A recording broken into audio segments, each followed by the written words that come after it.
परम पिता परमात्मा पूर्ण ब्रह्म सर्व सृष्टि रचना कबीर परमेश्वर जी की असीम रजा से आप सभी पुण्यात्माएं परमात्मा की अमर कथा सुनने के लिए इस सत्संग स्थल पर उपस्थित हुए। सौभाग्य आपका, धन धन है आप। ऐसे घोर कलयुग में आपके अंदर परमात्मा की तड़फ है, चारों तरफ आग लगी हुई है।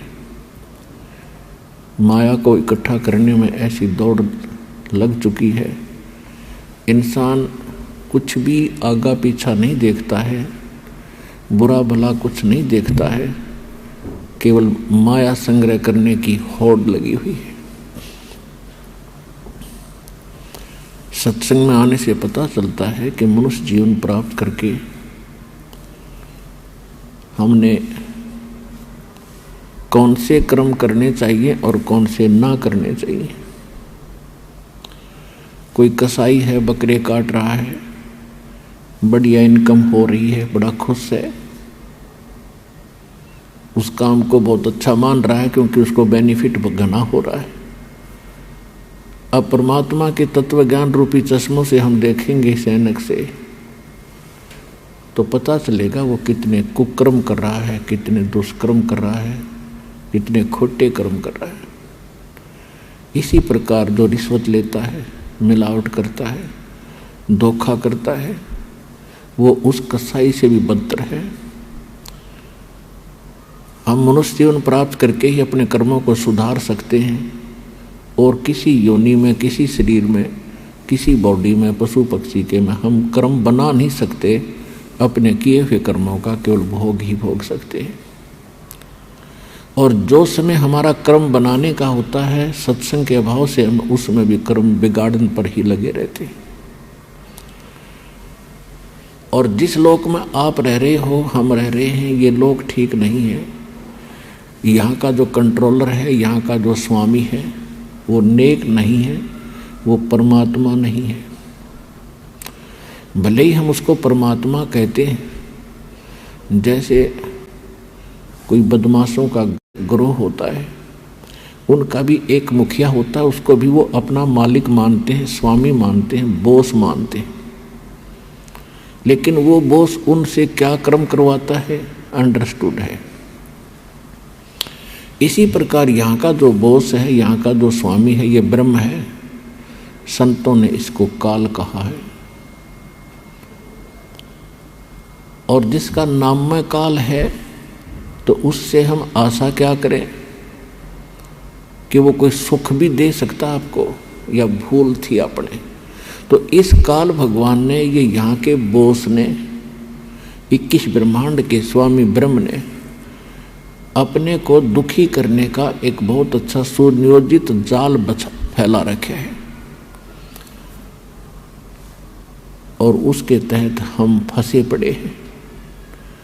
अब परमात्मा आए, सतगुरु आए दया करी, ऐसे दीन दयाले, बंदी छोड़ वृत्तास कहा, जठरगनी प्रतिपाले। के सतगुरु आए दया करी, ऐसे दीन दयाल।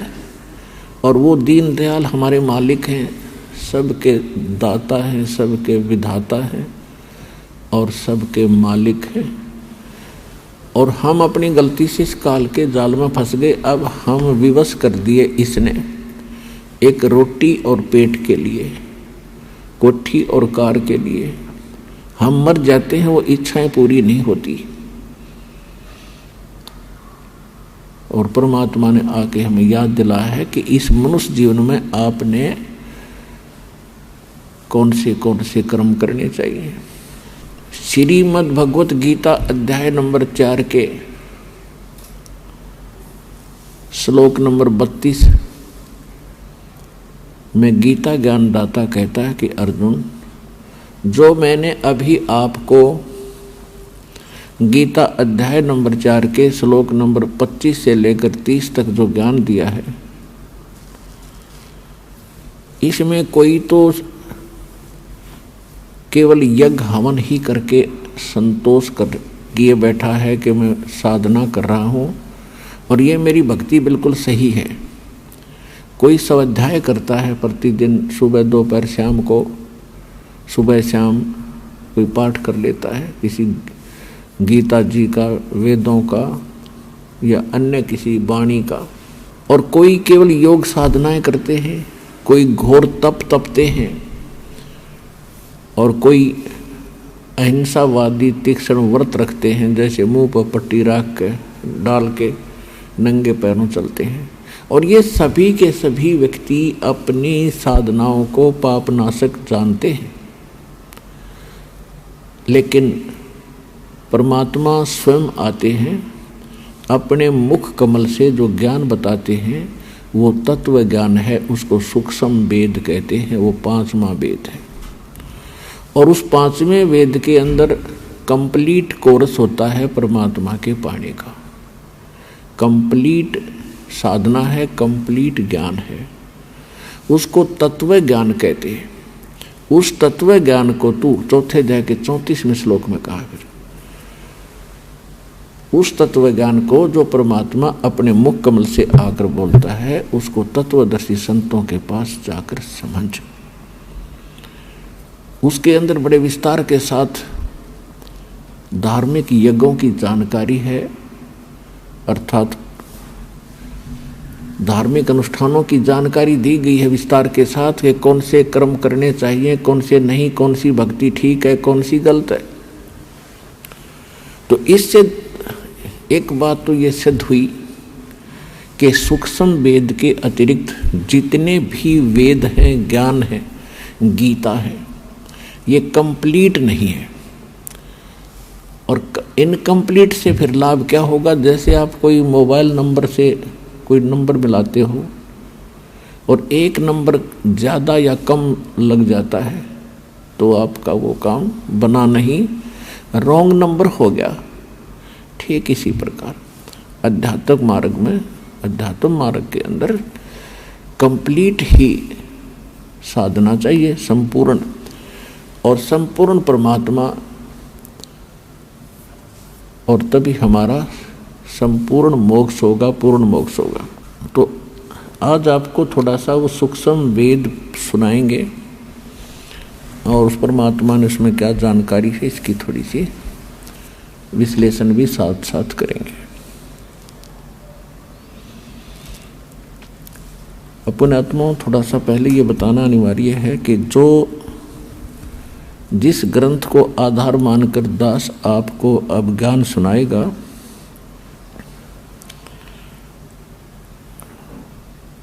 ये आदरणीय गरीबदास साहिब गांव छुडानी, जिला झज्जर, हरियाणा वाले की अमृतवाणी है।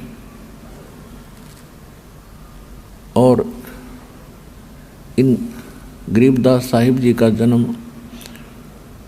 संवत 1774 यानी सन 1727 में हुआ था। जब ये 10 वर्ष के बालक हुए, इनको परमात्मा मिले थे, परमेश्वर मिले थे। आदरणीय गरीबदास साहिब जी का जन्म एक जाट किसान परिवार में हुआ था और छुडानी के अंदर इनके मामा थे, नानके थे। इनका मूल गांव करौथा, जिला रोहतक, हरियाणा के अंदर है। ये अपने नाना के यहाँ रहा करते थे। इनके पूज्य पिताजी वहाँ घर जमाई रहा करते थे।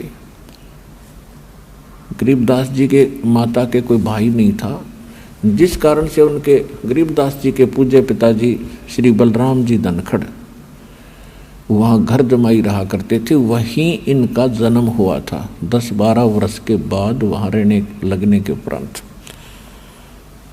इनके जमीन बहुत थी, लगभग 1400 एकड़ जमीन थी और खेतों में उस समय गौवें बहुत रखा करते किसान लोग। 100-100, 150-150 गायें रखा करती। वर्षा हो जाती, घास हो जाता था, फसल बहुत कम होती थी। जिस कारण से पशु धन से ही वो अपना व्यवसाय चलाया करते थे, निर्वाह किया करते थे। तो गरीबदास जी जब 10 वर्ष के हुए सन 1727 में परमात्मा सतलोक से आए और ये खेतों में गऊ चरा रहे थे, वहाँ परमात्मा आकर मिले। और भी अन्य गवाले थे, पाली थे, सब ने परमात्मा से कहा, एक साधु रूप में आए थे भगवान, जिंदा महात्मा के रूप में, और उन सब ने कहा था महाराज आप भोजन पाओ। परमात्मा ने कहा था भी भोजन तो मैं पाकर आया हूँ अपने गांव से। आपका गांव कौन सा है महात्मा जी, आपका गांव कौन सा है? पालियों ने पूछा। परमात्मा ने बताया कि मेरा गांव सतलोक है।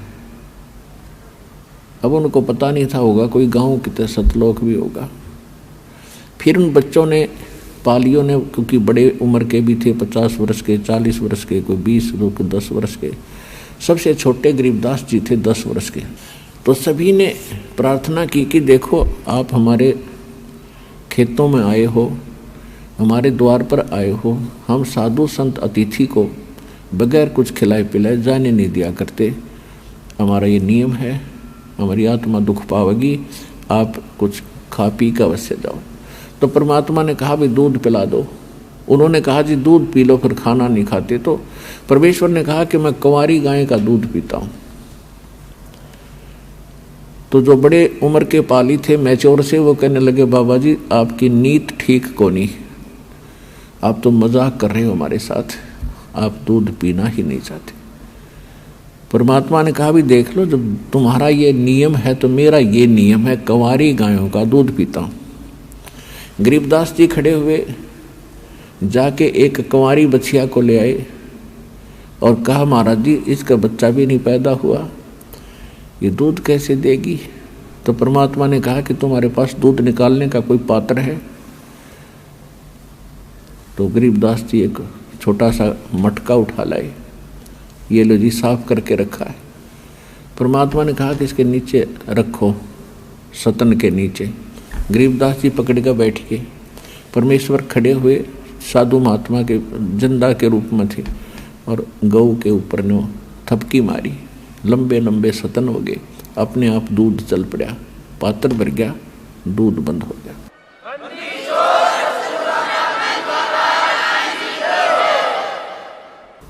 अब परमेश्वर को दे दिया, परमात्मा ने थोड़ा सा दूध पिया, फिर कहा ले पालियो पी लो बच्चों, जो प्रसाद बन गया। अब ऐसे ज्ञान की कमी के कारण जो बड़े बड़े पाली थे उठकर चले गए कि जादू जंत्र का दूध है, कुंवारी गाय का दूध है, हम पीवे को नहीं, पाप का है तो, और तेरी जात का पता नहीं तो कौन सी जाति का है, झूठा कर दिया। ओनली गरीबदास जी कहते हैं पिछले तब से होते हैं पूर्ण हंस मुराद, साधों से ती मस्करी 94 खुशहाल, मल अखाड़ा जीतेंगे ये युगन युगन के माल। तो युगन युगन के पहलवान जो पहले से एक्सरसाइज करते आ रहे हैं, जब आमना सामना होगा दो पहलवानों का तो वही विजयी होंगे जो पहले से एक्सरसाइज कर रहे हैं। तो गरीबदास जी उनमें से एक ऐसे पहलवान थे जो युगों युगों से अपनी पहलवानी करते हुए आ रहे थे और परमात्मा उनके लिए वहाँ पहुँच गए। उन्होंने कहा लाओ भगवान, हे महाराज जी आपका जूठा दूध, आपका प्रसाद हमारे भाग में कब कब हो। ऐसा कह के उन्होंने कुछ दूध पिया, बाकी रख दिया। तो परमात्मा ने अधिकारी जानकर उसको खूब समझाया, ज्ञान दिया। सब पाली उठकर चले गए दूर, आधा किलोमीटर दूर चले गए पशुओं को लेकर के। कहने का भाव ये है, परमात्मा उनको समझाकर अपना गवाह बनाने के लिए, आपके लिए एविडेंस तैयार करने के लिए कि कबीर इज गॉड, इस समय के लिए सतलोक लेकर गए, ब्रह्मा विष्णु महेश के लोक दिखाए, ब्रह्मा विष्णु महेश से साक्षात्कार करवाया, उनके मुख से कहलवाया कि हम जन्म मृत्यु होती है, हम अविनाशी नहीं हैं। धर्मराज के दरबार में गए, धर्मराज ने जो यहाँ एक ब्रह्मांड का न्यायाधीश है, चीफ जस्टिस है, उसके सामने ब्रह्मा विष्णु महेश की हिम्मत नहीं जाके कुछ बोलने की। और जब परमात्मा उसमें प्रवेश हुए, अपने आप कुर्सी छोड़कर खड़ा हो गया वो धर्मराज, क्योंकि अध्यात्म जो मार्ग है उसमें अध्यात्म ही अट्रैक्शन और एक्शन होते हैं। परमात्मा के जाते उसके बस की बात नहीं रही कि कुर्सी पर बैठा नहीं, खड़ा हो गया और करबद्ध हुआ। और परमात्मा कबीर जी जिंदा महात्मा के रूप में नीचे से गए थे, वो उनको खुरका धमका रहे हैं जैसे उच्च अधिकारी छोटे अधिकारियों को धमकाते हैं। धर्मराय दरबार में दई कबीर तलाक, मेरे भूले चूके हंस को तू पकड़िए मत कजाक। जैसे बड़ा अधिकारी छोटे अधिकारी को आदेश भी देता है और साथ में उसको सतर्क करते हुए डांट भी लगाता है, इस प्रकार परमात्मा वहाँ बोल रहे हैं। और गरीबदास जी देख रहे हैं, बाबा जी तो कमाल का आदमी है, इसकी तो बड़ी पावर है, इतना बड़ा देवता खड़ा हो गया, कुर्सी छोड़ के सिंहासन छोड़ के खड़ा हो गया। तो परमात्मा ने कहा कि सुन ले धर्मराज, जिसने मेरा नाम ले लिया, मेरा जो अनुयायी है, उसका तू अकाउंट भी मत करना। तब धर्मराज ने कहा कि बोले पुरुष कबीर से धर्मराज कर जोड़े, आपके हंस को पकड़ू नहीं मन 2 लाख करोड़े। फिर क्या कहता धर्मराज कि मैं आपके हंस को नहीं पकड़ूंगा दाता, लेकिन मेरे सामने एक समस्या है कि आज तक आपकी शरण में आने से पहले इन्होंने जो जो पाप और पुण्य किए हैं वो दोनों अकाउंट मेरे पास इनके सुरक्षित हैं, और मैं केवल कर्म आधार से ही इनको सुख और दुख का विधान बनाता हूँ। जब इनके अकाउंट में दुख है, पाप हैं, तो दुख होंगे और इनको मुझे सजा भी देनी पड़ेगी। जब धर्मराज ने ये कहा कि कर्मों से तीरथ हैं अब हैं शरण कबीर, वो तो मुझे पकड़ने पड़े और जड़नी पड़े जंजीर। परमात्मा क्या बोले, तेरे कर्म भरम ब्रह्मांड के मैं पल में कर दो नेश, जिन हमरी दुहाई दी सो करो हमारे पेश। परमात्मा ने कहा कि ये कर्म तुम न करवाए, इनसे उल्टा ज्ञान दे के, सारा गलत ज्ञान प्रचार करवा के, और ये कर्म भ्रम जो ब्रह्मांड के एक पल में इनके सब नष्ट कर दूंगा, मेरे पास ले आना। तेरे अकाउंट ने मेरे पास ले आना और मैं क्रॉस कर दूंगा, उसको काट दूंगा, इनके सब पाप कर्मों को, इनको सजा नहीं देना।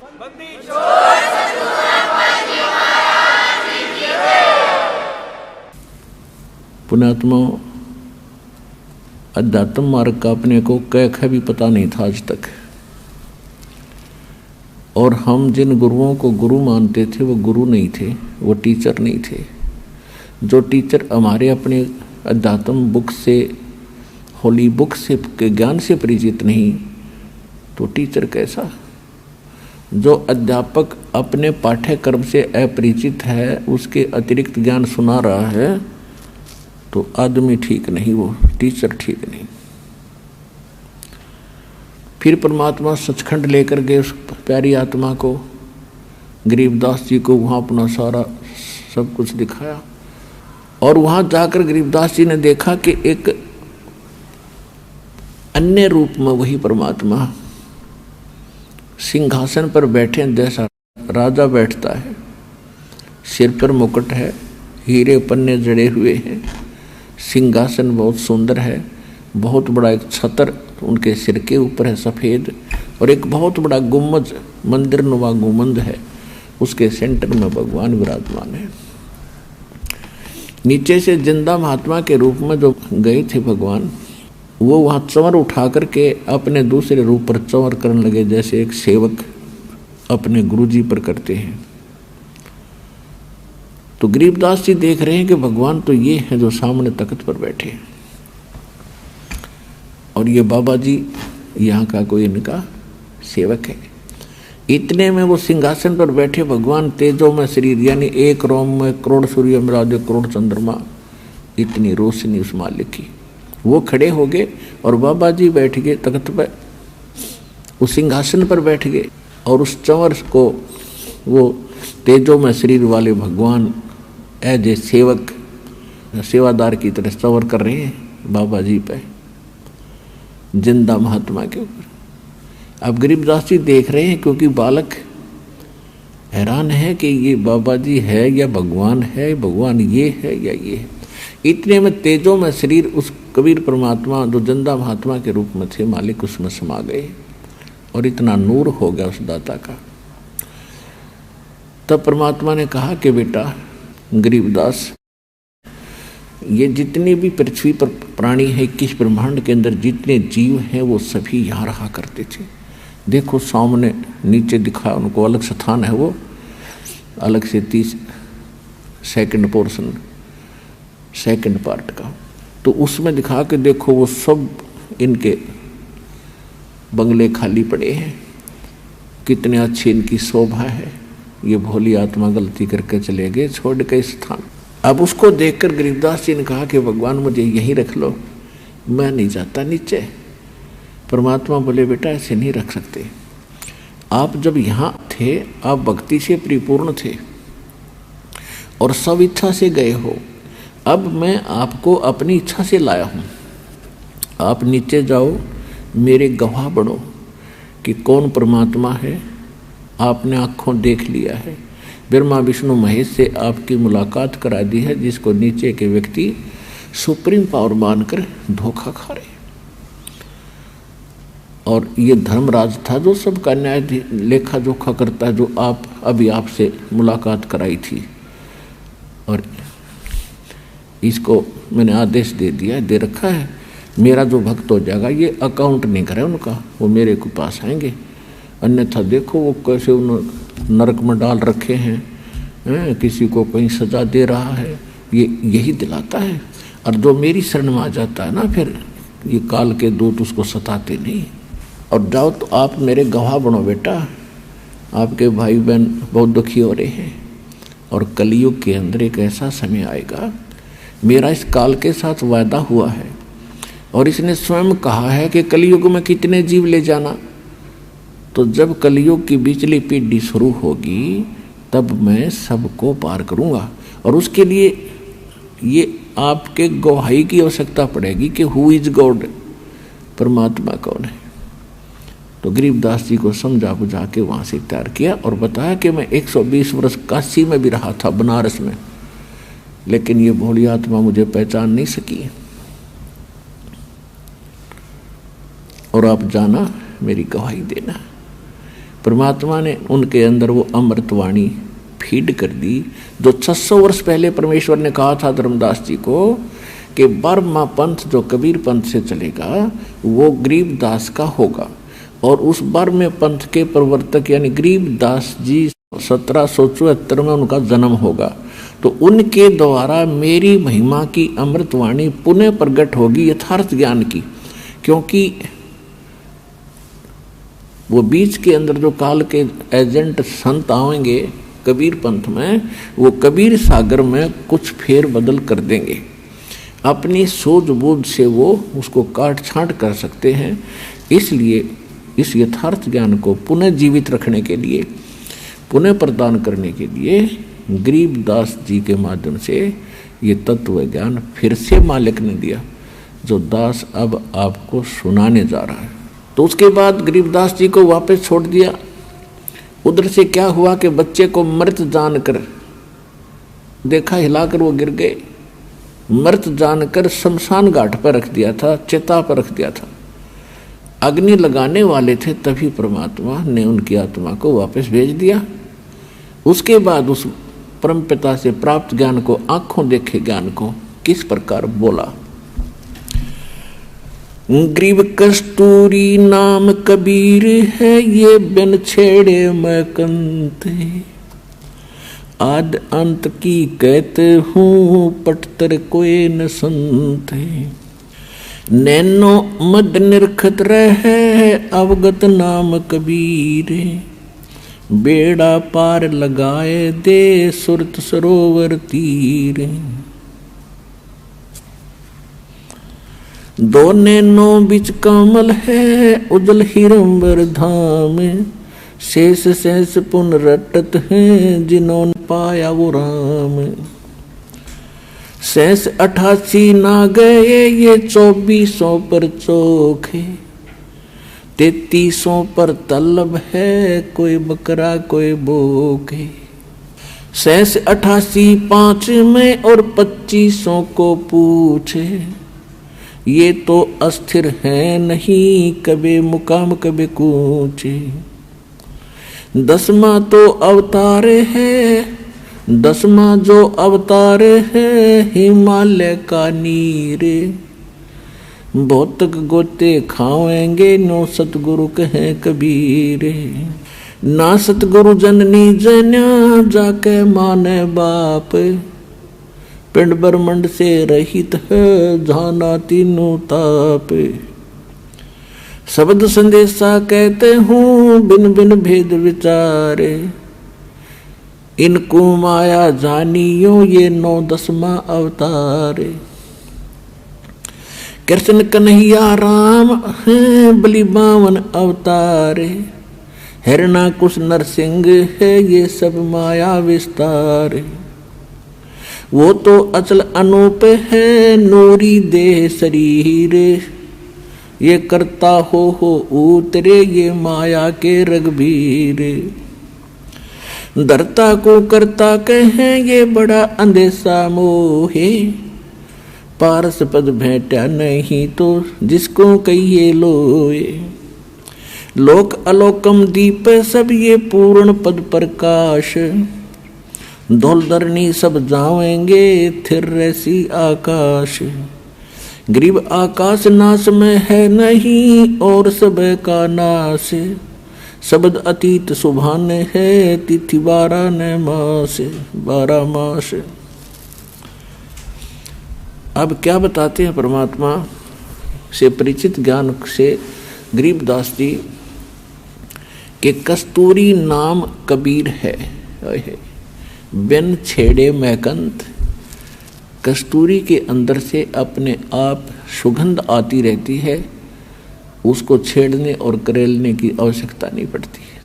कि कबीर परमात्मा में इतनी शक्ति है, उससे संपर्क में आने के बाद पल पल में आपको महसूस होगा कि मुझे किसी की शरण प्राप्त हुई है। फिर क्या बताते हैं कि जहां पर कबीर परमात्मा रहते हैं, सहस 88 ना गए वो 2400 पर चोखे, 3300 पर तलब है कोई बकरा कोई भोके। कबीर परमेश्वर ने कहा है कि सुर नर मुनि जन 33 करोड़ी, बंदे सभी काल की डोरी। फिर सहस 88 5 में इन 2500 को पूछे, ये तो अस्थिर है नहीं कभी मुकाम कभी कूचे। अब सभी की सतिथि बता रहे हैं गरीबदास जी, क्योंकि ये सूक्ष्म वेद है, ये वेद है। केवल ये चौपाई और दोहे नहीं है, इनके अंदर गूढ़ रहस्य है, जिस कारण से इनको आज तक हम समझ नहीं सके। इसमें क्या बताना चाहा है कि 88,000 ऋषि और 33 करोड़ देवता, और जिनको आप 9 अवतार 10 अवतार कहते हो, किसी को 24 और 25 अवतार कहते हो, ये सभी नाशवान हैं, इनकी जन्म मृत्यु होती है, ये अस्थिर नहीं है, स्थायी नहीं है, ये नित्य नहीं है। और आप यहाँ इस लोक में आकर गलत साधना करके, और क्या स्थिति होगी आपकी। मेरे हंसा भाई हंस रूप था जब तू आया, अपना स्वरूप भूल में भूला, तात जीव कहाया। मेरे हंसा भाई हंस रूप था जब तू आया, जब तो सतलोक से आया एक नेक आत्मा था, भक्ति से परिपूर्ण था, एक लाल था। अब तू इस काल का फंस गया। इसने पहले तो आपको रखा ऊपर ऊपर स्वर्ग महास्वर्ग ब्रह्म लोक में। वहाँ ये क्या करता है, आपकी पूंजी से आपके पुनः को वहाँ सारे डिपॉजिट करवा लेता है जाते ही, और उनमें से अपना इसने विधान बना रखा है। जैसे जैसे रेस्टोरेंट बना रखे हैं, कोई लोक, कोई ब्रह्म लोक में भी कई प्रकार के रेस्टोरेंट हैं, तो जो जिस रेस्टोरेंट में यानी उन स्वर्ग में रहना चाहता है उनके टैक्स लगाता है और सारी सुविधाएं तुम्हें देता है। आपके पुण्य जब वहाँ से खत्म हो जाते हैं तो आपको पृथ्वी पर पटक देता है कर्म भोगने के लिए। अब आप निर्धन हो गए उस भक्ति धन से, और आपको ऐसा अज्ञान बना दिया, आप में ऐसा ज्ञान भर दिया कि आपको केवल यहाँ कोठी बंगले और ये प्लाट प्लॉट यही दिखाई देते हैं, इससे आगे कुछ सूझता ही नहीं। परमात्मा आते हैं, ज्ञान नेत्र हमें देते हैं, तब हम कुछ सोचने पर विवश होते हैं कि केवल यही काम नहीं था। अब क्या बताते हैं गरीबदास साहिब जी परमात्मा से प्राप्त ज्ञान को, कि लाल से हीरा भया, हीरे से भया मोत, मोती से शीशा भया, जो बिसरा जात और गोत, सोने से चांदी भया, चांदी से भया रूप, रुपए से शीशा भया, जाना नहीं स्वरूप, जस्ट भया तांबा भया, यो मन हो गया रांग, शब्द मैल जाना नहीं, यो नाहक धारा सांग, पीतल से कांसा भया, कांसे से भया लोह, लोहे से माटी भया, जब व्याप्या दिल द्रोह, कौड़ी गिट्टी शंख ले ये दरियाओं की झाल, इन बातों क्या पाई ये कर सतगुरु नजर निहाले।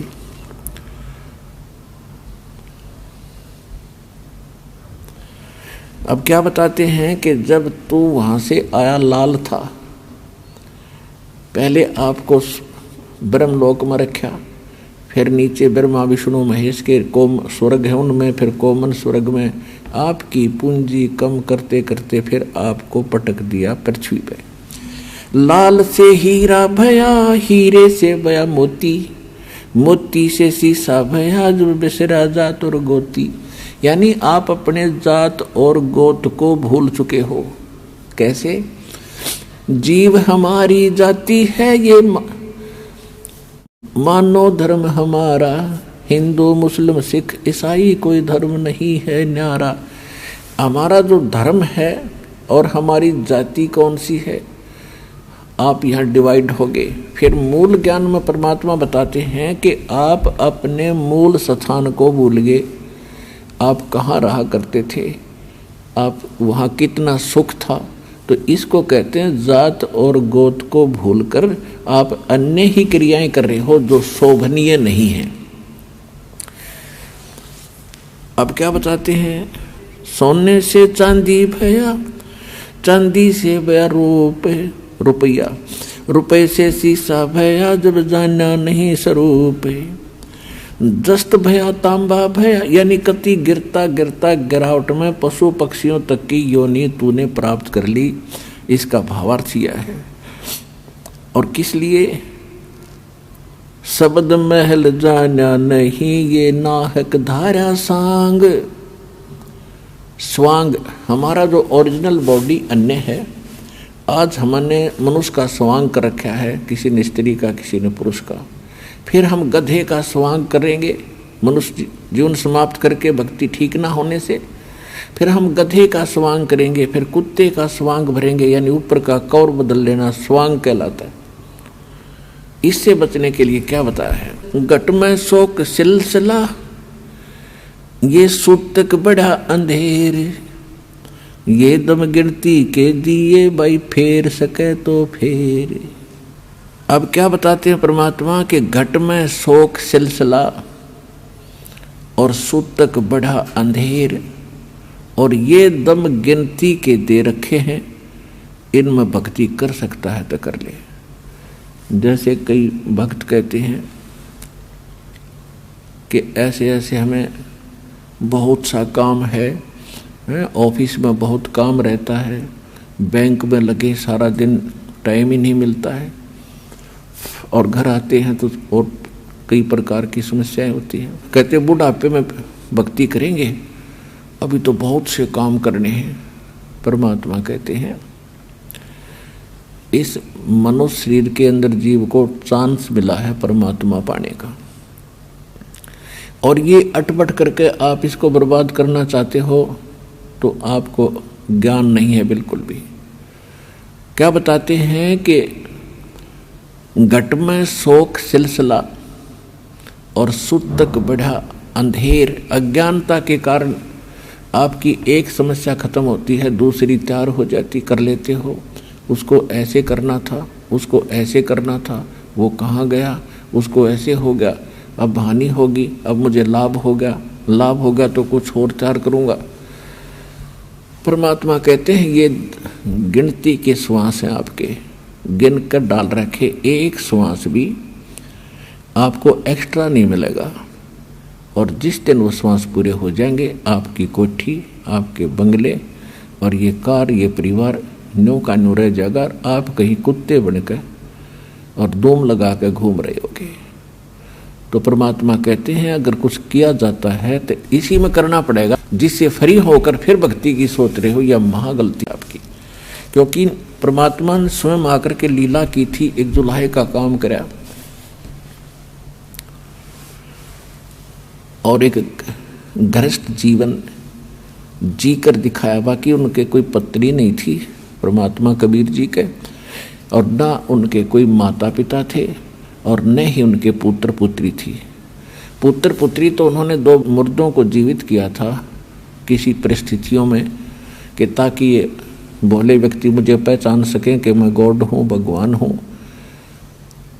और नीरू नीमा जो माता पिता थे उनको कमल के फूल पर परमात्मा सतलोक से आकर प्रकट होकर प्राप्त हुए थे। ये इतना परिवार था उनका। तो हमें ये बताना चाहते हैं कि आपका यह भूल लाग रही है कि अब तो बहुत काम है, फिर देखूंगा, या गलती मत कर। अब क्या बताते हैं, घट में शोक सिलसिला ये सुत तक बड़ा अंधेर, और ये दम गिनती के दिए तू फेर सके तो फेर। कि ये तो भाई शोक सिलसिला ये चलता ही रहेगा, कभी कुछ हो रहा है, कभी कुछ हो रहा है। और परमात्मा की शरण में आने के बाद फिर वो आपके इन सभी पाप कर्मों के दबाव को कम कर देंगे। उसके लिए उदाहरण दिया है कि एक SHO पुराने समय में एक दरोगा अपनी घोड़ी पर बैठ कर किसी दूसरे गांव में जा रहा था किसी कार्यवश। जून का महीना, हरियाणा राजस्थान का यह क्षेत्र। आगे एक किसान रहट से पानी निकाल रहा था, बैलों को चला रखा था, एक कोल्लू की टाइप का होता था।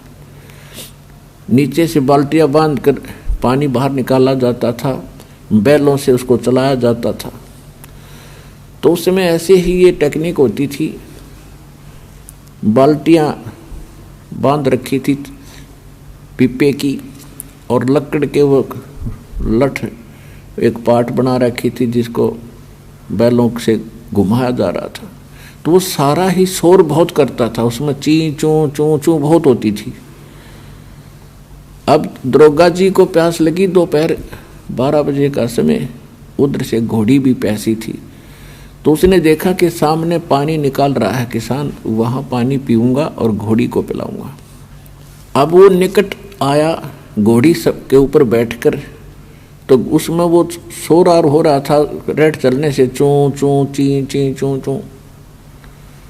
तो दरोगा ने कहा उस किसान से कि किसान, इस चूं चूं को बंद कर, मेरी घोड़ी बिदक रही है। वह घोड़ी भाग रही थी वापस।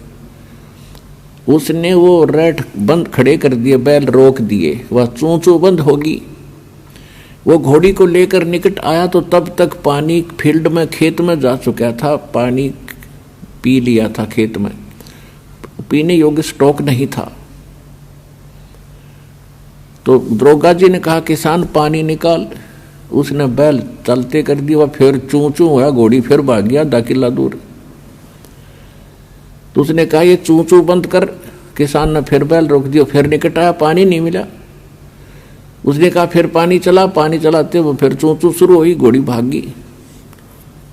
तब किसान ने कहा दरोगा जी, इस चूं चूं में पी लो, पीना है इतना, दोनों मरोगे, क्योंकि पानी चूं चूं में मिलेगा।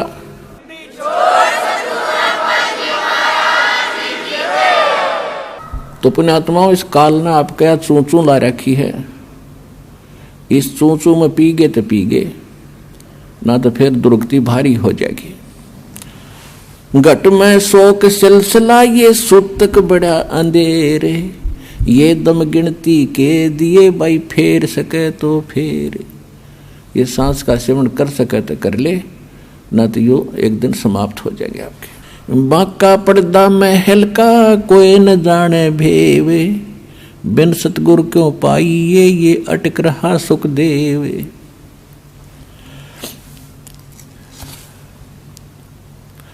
बाके पर्दे हम गए भाई सतगुरु के उपदेश से, शिव ब्रह्मा विष्णु रटत हैं पार न पावे शेष। मौला कहो मुर्शिद कहो खालिक कहो खुदा, अल्लाह कहो अलख कहो आवागमन न जाए। जय गोपाल दंडवत करो चे पैरों पड़ प्रणाम, पर दुआ करो दिल पाक से ये असल सलाम।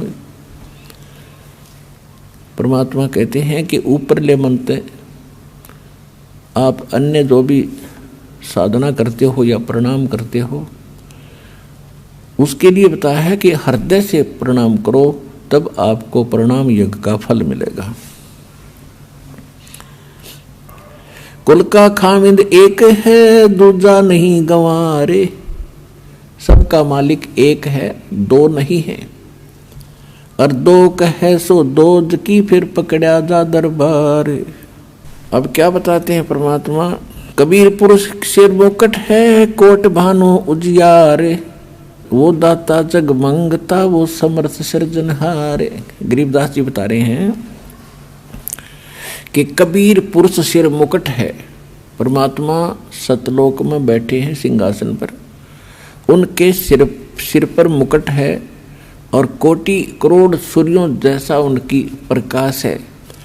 कबीर पुरुष सिर मुकट है कोटि भानु उजियारे, वो दाता जग मंगता वो समर्थ सृजनहारी। वो सब का दाता, उसके अतिरिक्त सभी जितने देवी हैं देवता हैं, ब्रह्म पर ब्रह्म और ये ब्रह्मा विष्णु महेश राजपाट राजा प्रजा, ये सभी मंगते हैं उस परमात्मा के याचक हैं।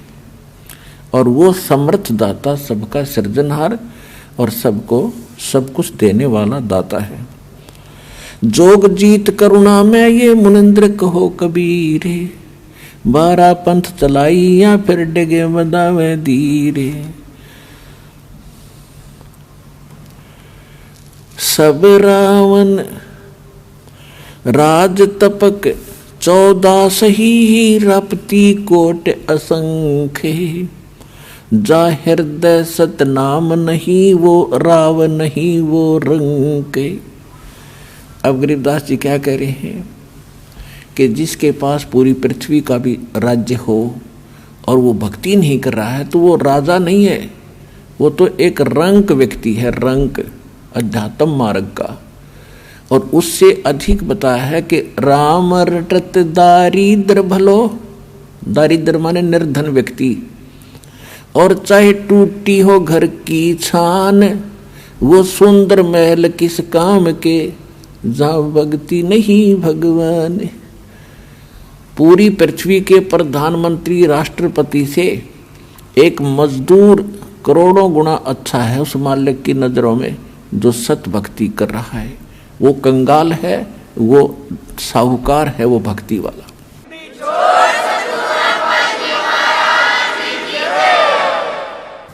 सब रावण पति रावे हैं, जक रोम रोम धुन हो, दम खाली नहीं नाम बिना छत्रपति है सोए।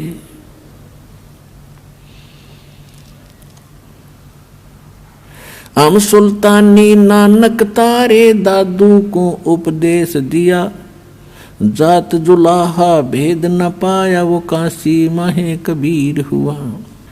नानक तो निर्भय किया वही गुरु सत जाने, अदली पुरुष पिछाणिया वो पूर्ण पद निर्वाणे। दत्ता जिया को मेले दक्षिण बीच दयाले, सुक्का खूट हरा हुआ वो ऐसे दीन दयाल। दादू को सतगुरु मिले वो दही पान की पीक, बूढ़ा बाबा जिसे कहें ये दादू की नहीं सीख। दादू के सिर पर सदा वो अदली असल कबीर, टक्कर मारी जद में ले फिर सांभर के तीर। दादू ध्यान उल्लंघिया 3 दिवस 3 रात, आगे से आगे में ले वो शब्द स्नेही साथ। आसन अचल कबीर हैं ये सबके सतगुरु एक, ब्रह्मंड 2100 समझ ले ये दुमे के सिरेख। देही को सतगुरु कहें ये सब धुंधर ज्ञान, 4 दाग आवे नहीं वाको सतगुरु जान। दादू का पिंजर पड़ा और नानक की देह, इनमें सतगुरु कौन सा हमको बड़ा संदेह। अब क्या कहते हैं गरीबदास साहिब जी बता रहे हैं परमात्मा से प्राप्त ज्ञान से कि देही को सतगुरु कहें ये सब धुंधर ज्ञान, यानी ये बॉडी जो ऊपर है इसके नीचे एक और बॉडी है सूक्ष्म शरीर। वो सूक्ष्म शरीर के अंदर हम जो भी साधना करते हैं उससे वो सूक्ष्म शरीर चार्ज होता है, और जो गुरु पद पर होते हैं सतगुरु होते हैं तो जो अंदर जो शरीर है उसमें उनकी शक्ति होती है। ऊपर के शरीर को तो ऐसा समझो जैसे सर्प कांचुली छोड़ जाता है, ये ऊपर की कांचुली है, अंदर वो सर्प अलग था। तो ये ऊपर जो बॉडी सूक्ष्म आपको दिखाई दी है जो माता पिता से हमें प्राप्त हुआ है, ये तो एक कांचुली समझ लो सर्प वाली, और इसके अंदर ओरिजिनल शरीर है वो है सतगुरु, और उस शरीर में वो शक्ति युक्त है। ऊपर से चाहे उसका उस 5 तत्वों का बॉडी कैसा ही लगता हो आपको, चाहिए पुराना हो, टूटा फूटा हो, काला हो, पीला हो, सफेद हो, लेकिन अंदर जो वस्तु है वो है सतगुरु जो इस बॉडी के अंदर है। देही को सतगुरु कहे ये सब धुंधर ज्ञान, 4 दाग आता नहीं वाको सतगुरु जान। इसके अंदर जो शरीर है वो 4 दाग माने जैसे 4 प्रकार से अंतिम संस्कार करते हैं। कोई तो जमीन में गाड़ देता है, कोई अंतिम यानी सवा कर देता है, जलाता है, कोई वैसे जल प्रवाह कर देते हैं, कोई वैसे एक मचान बना कर ऊपर डाल देते हैं, पशु पक्षी खा लेते हैं। कहते हैं वो जो शरीर आपका अंदर जो शरीर सतगुरु है जो अंदर इस बॉडी में, वो है उसका शरीर, और वो उस 4 दाग में नहीं आता। देही को सतगुरु कहें ये सब धुंधर ज्ञान, 4 दाग आता नहीं वाको सतगुरु जाने। फिर कहते हैं खोड़ पड़ी तो क्या हुआ, अगर ये शरीर छोड़ गया सतगुरु, कहते खोड़ पड़ी, और आप भी जो भक्ति करके जाओगे सभी के लिए कह रहे हैं, खोड़ पड़ी तो क्या हुआ ये झूठी सब पटीट, पक्षी उड़ गया आकाश को और चलते कर गया बीट। ये बॉडी जो आज आपको नजर आती है तत्व ज्ञान से आपको ऐसा महसूस होगा जैसे कौवा पक्षी उड़ते समय बीट करके चला जा, ये इतनी सी बॉडी है बस, और पक्षी अलग है। यानी इसको समझने के लिए उदाहरण दिया है कि जैसे सर्प ने कांचुली छोड़ दी है, तो सर्प वो कांचुली सर्प नहीं, उसके अंदर थी वास्तविक वस्तु। इसी प्रकार आप यहाँ से जाओगे जब आपकी भक्ति आपकी साधना से आपका सूक्ष्म शरीर इतना चार्ज हो जाएगा कि उस समय आपको इससे निकलने में बहुत आसानी रहेगी, और उस भक्ति से आपके दिल में इतनी दृढ़ता आएगी आपको मृत्यु का शोक नहीं होगा। ये जीव के बस की बात नहीं होती। एक तो बगैर मतलब की टेंशन करके बैठ जाए, वो दुखी हो रहा है, अरे एक ऐसा व्यक्ति होता है कुछ दिक्कत आ जाए तो भी टेंशन नहीं उसको, तो पिछले संस्कारों से उसमें ऐसी उसका धीर है, उसके धीरज है। ऐसी भक्ति से आपके अंदर ये क्वालिटी आती चली जाएगी। कृष्ण कन्हैया राम को ये जीव कहें करतारे, और शरीर पड़ा भगवान का इनको देख विचारे। कि तुम राम कृष्ण को भी परमात्मा मानते हो जीव संज्ञा के व्यक्ति, ये भी मरे, ये भी छोड़ गए शरीर। कहते आकार भार ठारे नहीं, ये पांचों तत्व मिल जावे, और चार जुग जो तन रहे तो भी दे गिरे सत भाई। कहते हैं यदि इतनी लंबी उम्र भी आप बना लोगे, 4 युग तक की भी जीवन प्राप्त कर लोगे, एक दिन फिर भी मृत्यु होगी। तो उसके लिए क्या बताते हैं, यह जीवन सत सुफल है जब तक राम रटनते, देखोरी को जान दे भरम पड़े हैं पंथ। कि ये जीवन चाहे कितना ही आपका जितना भी है, इसमें इसकी सफलता उसी में है जब तक आप भक्ति करते हो, और भक्ति नहीं करते हो तो चाहे 4 युग भी जीवित रहना कोई यूज नहीं इस जीवन का। फिर क्या बताते हैं, सतगुरु साहेब एक है दूजा भरम विरोधे। अब गरीबदास जी स्पष्ट कर रहे हैं कि सतगुरु और परमात्मा एक ही होते हैं, और दूसरा उसमें कोई समझता है तो उसकी अपनी बुद्धि के सत्र में कमजोरी है। सतगुरु साहेब एक है ये दूजा भरम विरोधे, बिन सतगुरु सूझे नहीं चाहे पढ़ो 18 बोधे। बिन सतगुरु के आप चाहे वेद पढ़ो, 18 बोध पढ़ो, कितना ही ज्ञान ग्रहण करो, आपको कुछ भी समझ नहीं आएगा। गुरु बिन काहुन पाया ज्ञाना, जो थो था बुछड़े मूड किसाना। गुरु बिन वेद पढ़े जो प्राणी, समझन सार रहे अज्ञानी। और फिर क्या करें गरीबदास जी, सतगुरु और साहेब एक ही समझना। यानी ये ज्ञान जो आज आपको मिल रहा है, ये भगवान बिना नहीं बताया जा सकता, और भगवान इस दास पर राजी है। ऐसा अनमोल ज्ञान ऋषि, मैं ऋषि ब्रह्मा विष्णु महेश शर पटक कर मर गए, चले गए। इनको वेद समझ नहीं आई, इनको गीता समझ नहीं आई, इनको पुराणों का ज्ञान नहीं। गुरु मानुष कर जानते ते नर कहिए अंध, ओवे दुखी संसार में फिर आग काल के फंद। तो यहां भी गरीबदास जी कह रहे हैं, सतगुरु साहेब एक है ये दूजा भरम विरोध, और बिन सतगुरु सूझे नहीं चाहे पढ़ो 18 बोध। गल घोटा गुरुआ घने ये फांसी दे अड़ाए, और 12 तिलक बना के फिर जमपुर दे धकाए। अब क्या बता रहे हैं गरीबदास जी कि ये झूठे गुरु, ये गल घोटा गुरु घने कह देते हैं गुरु बदलना नहीं चाहिए, और गुरु का पद प्राप्त करके ये कोरा नकली ज्ञान देते हैं, उनके विषय में कहते हैं गल घोटा गुरु गणे, और ये फांसी दे अड़ाए, बांध देते हैं इनको कि ये मेरे शिष्य हैं, किसी और की सत्संग में नहीं सुनना है, और उनके पास ज्ञान नहीं है। तो कहते हैं 12 तिलक बना के 12 तिलक माथे का बना लेंगे, बड़ा महापुरुष और विद्वान नजर आवेगा, और कहते हैं फिर काल के लोक में धक्का दे देते तुमको गलत साधना करवा के। अब क्या बताते हैं, झूठे गुरु का नाक ले और फिर श्रवण और नैने, सतगुरु बोले साख ये दूर कर फोकट फैन।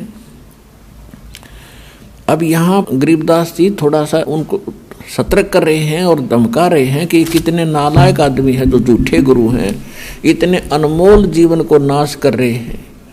एक श्वास, मनुष्य जीवन के एक श्वास की कीमत बताते हैं। कबीर कहता हूँ कहीं जाते हूँ और कहूँ बजा के ढोले, श्वास जो खाली जात है भाई 3 लोक का मोले। एक मनुष्य का सांस कितना कीमत है, और ये एक मनुष्य जीवन को बर्बाद कर देते हैं जिसमें करोड़ों अरबों सांस जाते हैं उनके। तो कितना नाश कर दिया इन लोगों ने, कितनी हानि कर दी, तो उनको कितना दंडित करना चाहिए वो बता रहे हैं। झूठे कहते झूठे गुरु को झटक दे और शेष स्वामी को फूके, या मैं दोष जरा नहीं शब्द कहा हमको के। अब यहाँ गरीबदास जी यानी एक ऐसे भाव से कह रहे हैं ये, क्योंकि साधु संत किसी को फूकने के लिए या मारने के लिए नहीं कहते। नो कह रहे न फूक दे परे न, यानी एक तरफ पटक दे, हमारा काम नहीं, बस इतनी सी बात है। कहते झूठे गुरु को झटक दे और शिष्य स्वामी को फूके। गरीबदास जी कहते हैं कि चातुर प्राणी चोर हैं ये, मूड मुग्ध हैं ठोठे, संतों के नहीं काम के इनको दो गड़जोटे। कि ये चतुर प्राणी हैं जो अटपट करके गुरु बन गए, भोली भाली आत्माओं को फंसाए बैठे हैं। और हम इतना क्लियर ज्ञान बता रहे हैं, स्पष्ट कर रहे हैं, प्रमाण बता रहे हैं और आंखों देखा भगवान का ज्ञान बता रहे हैं, और फिर भी ना स्वामी मानने को तैयार है ना उनके शिष्य मानने को तैयार हैं। तो उसके विषय में कहा है कि झूठे गुरु को झटक दे, पड़ा रहने दे उसने, और शिष्य स्वामी को फूक, यानी उनको पड़ा रहने दे। ना मानते तो समझाने का फर्ज बनता है, उनके साथ खसे नहीं। या मैं दोष जरा नहीं शब्द कहा हमको, सतगुरु सतगुरु क्या कहे ये शब्द अतीत पहचाने, रोम रोम में तेज है कोट सूर ससिभान। गरीबदास जी कहते हैं झूठे गुरु का लीतर लावे और घरते काट घसीटे, और या के पीटे पाप नहीं है उसने निश्चय पीटे। पीटन का अर्थ है कि उसको स्वीकार नहीं करे, उसकी बातों में नहीं आवे, और उसको फिर घर पे आने से भी विरोध करे कि बस बतेरे दिन आपने हमारा नाश कर लिया, खाना खाओ और जाओ, इतना सा उसके साथ लगाव रखे। अब सूक्ष्म वेद के अंदर आगे क्या बताते हैं परमात्मा, गरीबदास जी बता रहे हैं सूक्ष्म वेद में जो ज्ञान दिया है कि भाई ये काम करण के हैं और ये करण के नहीं हैं, कौन क्या क्या कर रहा है। एक बैदे का अंग है गरीबदास जी महाराज का, उसमें क्या बताया है कि जो इस प्रकार के साधक हैं वो अपना जीवन व्यर्थ कर रहे हैं। कैसे? सट दर्शन सट बेख कहाँ में, बहुविध दोंदो दार मचावे, ये तीर्थ व्रत करत तरबीता, वेद पुराण पढ़त है गीता। सट दर्शन ये 6 प्रकार के भेख हैं, जैसे कोई वैष्णव, कोई नाथ, कोई कनपाड़ा नाथ, कोई सन्यासी, गिरिपुरी। कहते हैं इनको अगर आप देखोगे, जनसाधारण इनकी क्रियाओं को देखता है तो बड़ा आकर्षित होता है और ये सोचता है भी महापुरुष पड़ा है। कैसे? जैसे गर्मियों के दिनों में 5 धूने लगाकर बीच में बैठ जाता राख लपेट के। आम आदमी तो यूँ समझा भी महात्मा के कमाल है। तो और फिर सर्दियों के दिनों में, जैसे सर्दियों के मौसम में एक टपाई के ऊपर एक मटका रखेंगे, उसमें सैकड़ों सुराख बना लेंगे, उसमें पानी डालने जाएंगे और नीचे बैठ जाएगा। पो के महीने में, जनवरी के महीने में आम आदमी तो वैसे ठुठ रहे, स्वेटर जर्सी पहने हुए भी सर्दी लग रही है और वो बैठा उस ठंड में नीचे। तो आम आदमी ने सोचा भी महात्माएं पड़ा है। परमात्मा कहते डंब करें डूंगर चढ़े, ये अंतर झिन्नी झूले, जग जाने बंदगी करें, ये बोवें सूल बबूले। ये तो डले ढोरे। अब क्या बताते? सट दर्शन सट भेष कहाँ में, और बहुविध दूंदो धार मचावे, तीर्थ व्रत करें तरबीता, ये वेद पुराण पढ़त हैं गीता। वेद पढ़ें, पुराण पढ़ें और गीता, और क्या कहेगा पता नहीं इनको। अब संस्कृत में घोट लिया, आरती की तरह बोल दिया, श्रोता अशिक्षित। इन्होंने सोचा महापुरुष है भाई, कमाल कर दिया इसने तो, संस्कृत बहुत आवे है। ओ हो बस क्या बात के नाम ले लो इस तरह का पता नहीं था। इस प्रकार के ड्रामाबाजी में हम मूर्ख बने रहे क्योंकि हमें स्वयं ज्ञान नहीं था। अब दास का उद्देश्य है कि आपको पारखू बनाऊं, ऐसा विद्वान बना दूं, चाहे ब्रह्मा विष्णु महेश आ जाए यहाँ पर, वो आपसे मुंह की खा कर जाएंगे इस ज्ञान के आधार से।